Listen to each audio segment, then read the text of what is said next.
Ela tem deficiência auditiva, tem origem indígena, é filha adotiva de um dos maiores vilões da Marvel, já foi possuída pela Força Fênix e já teve romance com o Demolidor, o Gavião Arqueiro e o Cavaleiro da Lua. Maya Lopes, conhecida como Echo, é uma anti-heroína das histórias da Marvel, adotada pelo rei do crime, Wilson Fisk. Maya possui poderes muito parecidos com os do Treinador, vilão do filme da Viúva Negra, podendo replicar qualquer movimento que ela vê. Ela é apaixonada por arte e os poderes dela são ainda mais completos do que os do Treinador, já que ela pode copiar não apenas movimentos de lutas, mas até movimentos ligados com as artes, como dançar e tocar piano só de ver alguém tocar uma vez. Criada por David Mack e Joe Quesada, a primeira aparição dela foi na revista Demolidor número 2, em maio de 1999. Anos depois, em setembro de 2005, na revista Novos Vingadores número 11, ela assumiu o manto de Ronin, usado pelo Clint Barton em Vingadores Ultimato. Inclusive, nos quadrinhos, ela é a primeira personagem a usar os trajes de Ronin antes mesmo do Gavião Arqueiro. É ela quem passa o manto pro Clint. Ela já auxiliou os Vingadores, já fez parte dos Novos Vingadores e até fez dupla com o Cavaleiro da Lua. No MCU, a Maya Lopes apareceu pela primeira vez na série do Gavião Arqueiro e ela é interpretada pela Laqua Cox, uma atriz que também nasceu com deficiência auditiva e também é de origem indígena como a personagem. Além disso, a atriz também tem uma das pernas amputadas e usa uma prótese. E é legal comentar que mesmo sem uma das pernas, ela manda ver nas cenas de ação. Ela vai ganhar uma série solo em 2023 e todos os episódios vão sair no Disney Plus no dia 29 de novembro. E falando da origem dela, a Maya Lopes é uma nativa americana da tribo Cheyenne, uma tribo que existe mesmo no mundo real e habita os grandes planos americanos. A maioria deles mora entre os estados de Montana e Oklahoma. A história da tribo na Marvel foi adaptada de maneira bem semelhante à da tribo real. Ela nasceu surda, mas por causa das incríveis capacidades de leitura labial que ela tinha, ela não foi diagnosticada por muito tempo. Ela era especialmente apaixonada por artes e dança. O pai dela, William Lincoln, trabalhava secretamente como um executor da máfia para o Wilson Fisk. Os dois tinham uma relação boa e próxima, mas em um determinado momento, o pai da Maya cometeu um erro e o rei do crime decidiu que tinha que matá-lo. Quando Fisk estava prestes a atirar nele, William usou suas últimas palavras para pedir que Fisk cuidasse de Maya, e Fisk prometeu que cuidaria dela. No hospital, durante o último suspiro, o pai dela tenta alcançar a garota e acaba colocando a mão no rosto da Maya, deixando o contorno da mão dele desenhado com sangue na cara dela. Nesse momento, ela ainda não sabia quem era o responsável pela morte do pai. O rei do crime, então, acaba adotando ela, e impressionado com as habilidades da Maya, que usou o poder dela de imitação em um recital de piano, o Fisk manda ela para as melhores escolas que o dinheiro pode pagar, fazendo com que ela se torne extremamente talentosa em diversos campos artísticos. E eu vou falar um pouquinho dos poderes dela. Como eu já falei algumas vezes, ela tem reflexos fotográficos e é capaz de imitar qualquer movimento mesmo tendo visto só uma vez, algo semelhante ao que o Treinador faz. Por conta disso, ela acaba se tornando uma pianista extraordinária e exímia dançarina devido ao amor dela por artes e aos concertos e apresentações que ela assistiu. Ela também se torna mestre em artes marciais por ter assistido lutas do Demolidor e filmes do Bruce Lee, Jackie Chan e Jet Li. Além disso, Maya é especialista em acrobacias por ter estudado o Demolidor e tem uma mira impecável porque viu várias vezes como o mercenário atacava. E claro, ao longo de diversas missões na vida, ela aprendeu também a usar todos os tipos de armas por ter visto pessoas fazendo isso. Voltando para a história dela, quando a Maya já era adulta, o rei do crime, ainda agindo como pai adotivo dela, usa ela em um plano para destruir o Demolidor. Primeiro, sabendo que Matt Murdock estava se sentindo solitário depois da morte de Karen Page, o Fisk manipula o Matt e a Maya para se conhecerem. Os dois acabam se apaixonando um pelo outro e começando um relacionamento. Depois, o rei do crime convence Maya que o responsável pela morte do pai dela era o Demolidor, e a Maya também não tinha ideia que o Demolidor era Matt Murdock. A Maya então estuda uma luta entre o Demolidor e o mercenário. É exatamente aí que ela cria a identidade de Echo e passa a usar uma tinta na cara com o desenho da mão do pai, imitando a maneira como o rosto dela ficou com o sangue dele no dia da morte de William Lincoln. Por conta das habilidades dela de duplicar movimentos, ela vence a batalha. O Demolidor não sabia por que estava sendo atacado, e a Maya se espanta ao descobrir que quem ela estava atacando era, na verdade, o homem que ela amava, Matt Murdock. Demolidor explica tudo e Maya fica furiosa percebendo que foi manipulada. Para se vingar, ela dá um tiro na cara do rei do crime a queima-roupa que deixa ele temporariamente cego. Claro que eventualmente ele recupera a visão. Depois de atirar no rei do crime, a Maya decide viajar pelo mundo e se redescobrir. Eventualmente ela retorna para Nova York com a intenção de se reconciliar com Matt Murdock, mas ela descobre que ele já estava envolvido com outra mulher. Então ela decide visitar os Cheyenne e falar com o chefe da tribo, que ela e o pai costumavam visitar quando ela era criança, para decidir o que que fazer no futuro. Durante essa jornada, fazendo um jejum e meditando no meio de uma floresta, a Maya se assusta durante uma tempestade com algo que ela achava que era um espírito animal, e ela acaba lutando com essa figura. Depois ela descobre que esse animal era na verdade o Wolverine. A luta se encerra depois dela descobrir que tinha cometido um erro. Ela volta para Nova York de novo e começa a trabalhar com teatro, usando linguagem de sinais, dança e música. Um tempo depois, a Maya é indicada pelo Demolidor pro Capitão América e, já adotando a identidade de Ronin, ajuda os Novos Vingadores em uma batalha no Japão. Lá ela se infiltra na Fortaleza Yashida e descobre que o Tentáculo e a Hydra estavam em parceria e estavam tentando influenciar o Samurai de Prata a se juntar a eles e liderá-los. Ela não consegue deixar a fortaleza sem ser detectada e acaba sendo perseguida por muitos dos ninjas do Tentáculo. Ao retornar ao apartamento onde os Novos Vingadores estavam no Japão, ela rapidamente explica pra eles o que ela tinha descoberto. No entanto, o Tentáculo tinha seguido ela e assim que finalmente alcançam a Maya, eles atacam ela e todos que estavam ali. Ela lutou ao lado dos Novos Vingadores contra eles e prendeu a Madame Hydra. Maya então combinou com o Capitão América que ela ficaria no Japão pra monitorar as atividades criminosas do Tentáculo, na esperança de resolver o conflito entre eles e a Yakuza. Ela também tinha ouvido rumores de que Elektra poderia estar no poder como líder dos ninjas. Então ela fica no Japão e os Vingadores voltam para os Estados Unidos. Nesse meio tempo rola a guerra civil entre o Capitão América e o Homem de Ferro, e os Novos Vingadores acabam se tornando foragidos da justiça. Maya fica abandonada no Japão, ainda atuando como Ronin e caçando mafiosos e ninjas, mas sem apoio e sem ter para quem pedir ajuda. Eventualmente o caminho da Maya acaba se cruzando com o de Elektra. Ela acaba sendo assassinada pela nova líder do Tentáculo durante essa batalha. Maya tinha deixado um e-mail programado para Matt Murdock. Se ele recebesse o e-mail, era porque ela tinha morrido e queria que Matt a vingasse. Depois disso, a Elektra e o Tentáculo ressuscitam Maya e começam um tratamento com uma droga para fazer lavagem cerebral e usar Maya como arma. A lavagem cerebral é interrompida quando os Novos Vingadores, que tinham sido avisados do que aconteceu por Murdock, voltam para o Japão e salvam Maya. Apesar dela ter sido salva, ela acabou ingerindo quantidade suficiente da droga para ser completamente afetada. Quando a droga começa a fazer efeito, ela se volta contra os Novos Vingadores e ajuda o Tentáculo na batalha, até enfiando uma faca no peito do Doutor Estranho. O Punho de Ferro e o Doutor Estranho conseguem retirar a droga do organismo dela e, em retaliação pelo que o Tentáculo tinha feito, a Echo avança e mata Elektra, líder da organização. A morte da Elektra faz com que o Tentáculo imediatamente fuja da batalha. Nesse momento, os Vingadores descobrem que a Elektra era, na verdade, uma Skrull disfarçada, e é assim que os heróis descobrem que os Skrulls tinham se infiltrado na Terra. Esse é o começo da saga da invasão secreta. Sem ter pra onde ir, a Maya se junta aos Novos Vingadores e passa a morar no Sanctum Sanctorum, junto com o Doutor Estranho, o casal Luke Cage e Jessica Jones e a filha recém-nascida deles, além de Clint Barton, que revela que tinha assumido o manto de Ronin enquanto a Echo estava sequestrada pelo Tentáculo.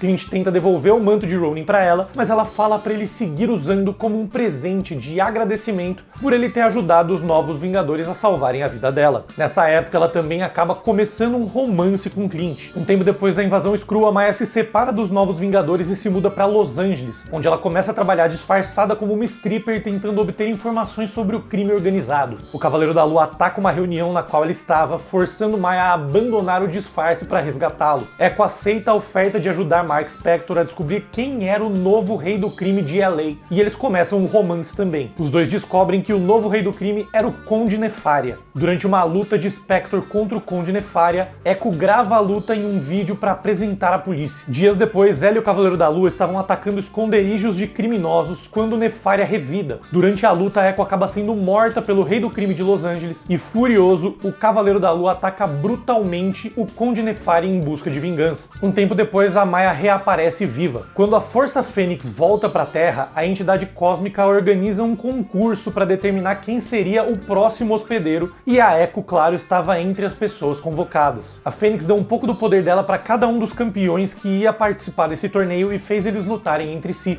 Em um dos primeiros confrontos do torneio, a Echo foi colocada contra o Namor no fundo do Oceano Atlântico. Como as condições de batalha eram favoráveis a Namor, ele dominou a Echo e deixou ela à beira da morte no fundo do mar. A Fênix acabou sendo atraída pelo sofrimento da Maya, bem como pela capacidade dela de se adaptar e de utilizar os poderes dela de diferentes maneiras. A Fênix então ressuscitou Echo e escolheu ela como a nova hospedeira. Durante a rodada final do torneio, a Echo emergiu do fundo do oceano e interveio em todas as lutas diferentes que estavam correndo pelo mundo. Absorvendo as partes da Fênix de cada um dos competidores restantes, a Maya se tornou a Fênix por completo. Depois disso, ela se mudou para a Montanha dos Vingadores para que os Vingadores pudessem estudar essa nova condição dela. A Maya passou todos os testes e eventualmente entrou para a equipe principal principal dos Vingadores, dessa vez como Fênix. E como eu comentei no começo desse vídeo, a série da Echo vai sair num modelo diferente das outras da Marvel. Ao invés de um episódio por semana, vão ser todos os episódios de uma vez no dia 29 de novembro. E a série vai contar também com o Charlie Cox como Demolidor e o Vincent D'Onofrio como Rei do Crime. Ao que tudo indica, essa série vai ser o pontapé inicial da história da série do Demolidor, que tá prevista para 2024. E agora que você conheceu a história da Echo e já tá preparado para ver a série, vale a pena conferir também a história do pai adotivo dela, o Rei do Crime, que eu conto em detalhes nesse vídeo aqui. Valeu, valeu, um grande beijo e até a próxima!